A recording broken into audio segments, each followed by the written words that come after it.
Hello, ladies and gentlemen, this is Mars coming at you over the interwaves with another StarCraft 2 cast. This one randomly pulled from the internet, so yeah, if you were hoping this was a sort of private game, if you lost horribly, I'm sorry. Your opponent thought it was worth uploading this, so, you know, here we are. Anyway, over on the bottom left side of Frost Ladder Edition, it's Le Chic the Freak, playing for whatever clan that is. His opponent has a name. It's the Pooptruck. That's not your primary account, is it? Ah, sure, fuck, whatever. There you go. The Pooptruck versus Freak on Frost Ladder Edition. Currently the only 4-player map in the pool. So we should be able to see, well, in the first place, scouting by both players on the wrong side of the map. So neither player will know what the other one is up to, and if either wants to do something horribly aggressive, then this would be the time for it. Unfortunately, neither of them is really doing that, with only one gateway coming down for Freak, quick expand, and just one barracks coming on down for the Pooptruck. But the Pooptruck is going to go for a factory, and maybe we have some chance of early aggression regardless. Let's see if we can get a Banshee into into the Freak space, who does see his opponent scouting, but he says, like, are you scouting just now, or did you just come from here and didn't see anything? Let's see if we can get a Banshee into his opponent's mineral line before Freak scouts that. Going to be another minute to get in there. No, he should be in there. That's fine, especially if you put the Stargate right there. That should go completely unnoticed. But the lack of a natural base, although he's going to take that now, is suspicious to say the least, and the Freak should be well aware of this. This is a master level, if I'm not mistaken, game, so yeah, I'm not expecting to... Oh, no, he's not going to see any of that, because he gets intercepted by those two Marines, and Freak is left completely in the dark, and that should prompt him to do some defensive play. Put down maybe a second gateway, because right now you have no clue what your opponent is up to. None. Zero. Zilch. And that is a dangerous state of play in StarCraft. Going instead for the Stargate, though. Stargate, well, one thing it's very good at, it's scouting. So there is that. So far only on one gateway. Also gives you the possibility of detecting anything that your opponent may want to burrow in your base, such as mines, which are being produced right here. But there's the medevac, and let's see whether the plan is to run 2 Hellions out front.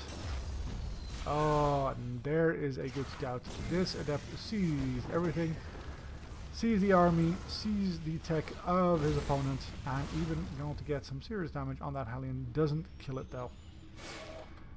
Chooses to run out. Doesn't get the secondary scout, but should know what his opponent is up to. If you're at Master League, you should be able to read this just fine, and knows therefore it is a mine drop.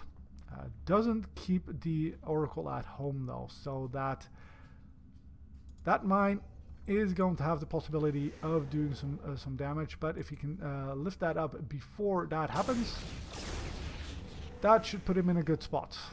There goes the drop right in the middle line, and what does he have to defend against that? Well, not much, not even so much as a Mother's Support. There's a lift up, very good, but this gets taken out. While that gets taken out, is he going to get it? Yes, he does get the Winter Mine. And now it's just 3 Marines versus 2 Adepts, and Adepts have the upper hand here. And Freak managed to hold off the Pooptruck bulldozing in.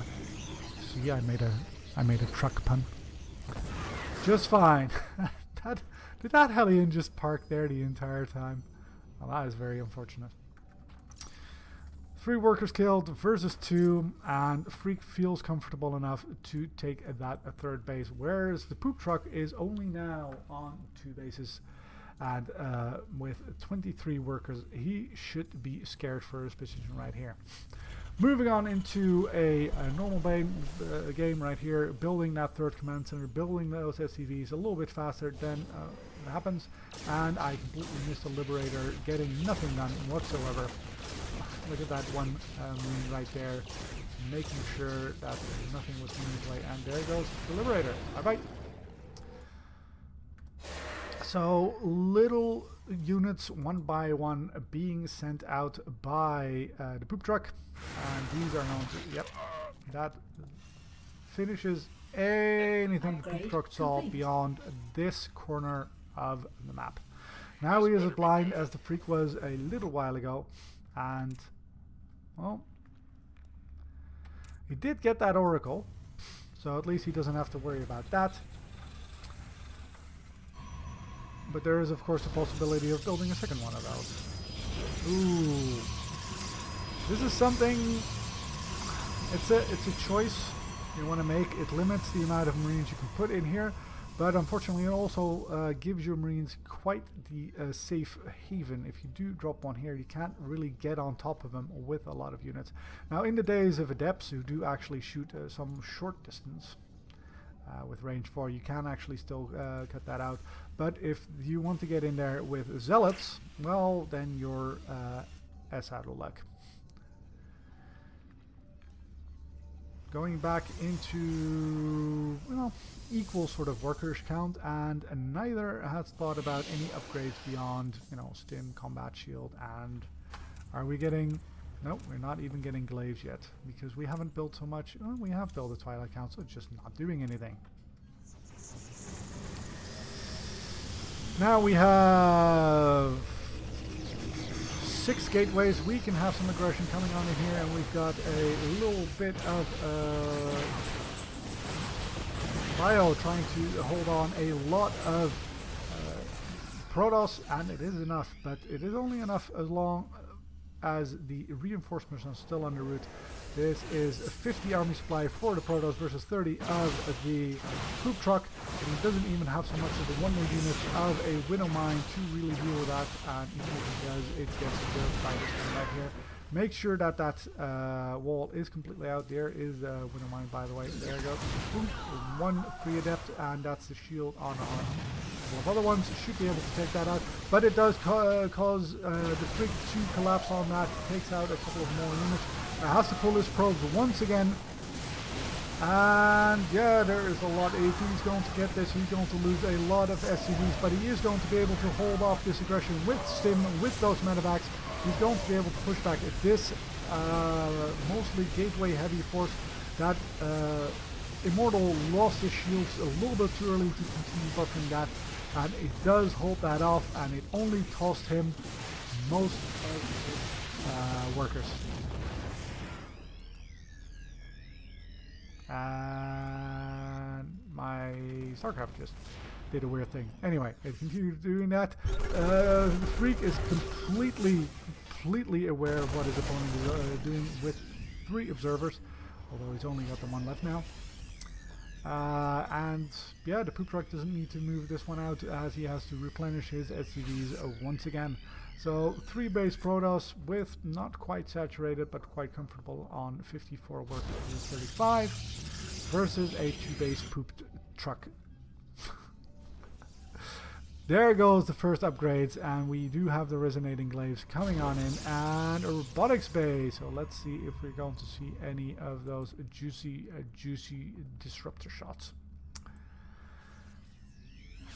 Yep. Freak sees this, moving on out. Sees there's no 3rd base being taken yet, although that is on the way.